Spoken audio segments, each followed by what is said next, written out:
Hi, Nigel. Listen, don't worry.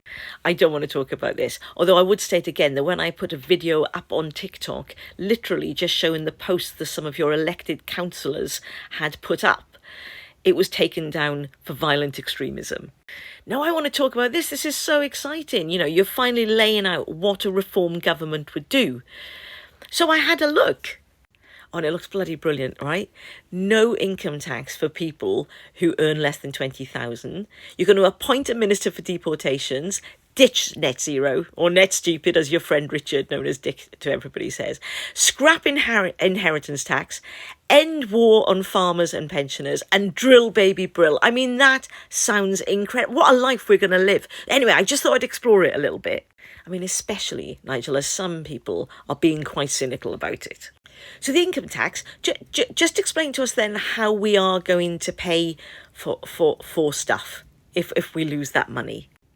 And the Minister for Deportations, how is one person with that title going to change the situation?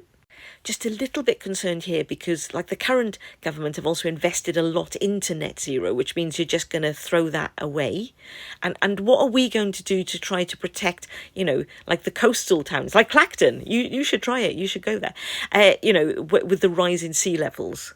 I mean, this is great. I actually personally don't know that many people that this would impact, but lovely for your friends and for you and stuff.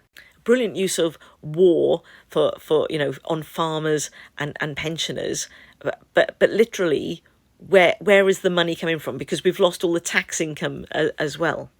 Yeah, and I get the drill baby drill, but apparently we haven't actually got that much natural resources left. So what are we drilling for? I'm a little bit confused by that. So when I was reading it, I thought this sounds a little bit familiar, and then it came back to me. You basically are still thinking that Liz Truss got it right. So was this one of the things you discussed with her quite recently when you were having that chat? I mean, I get that you've always been a massive fan of hers.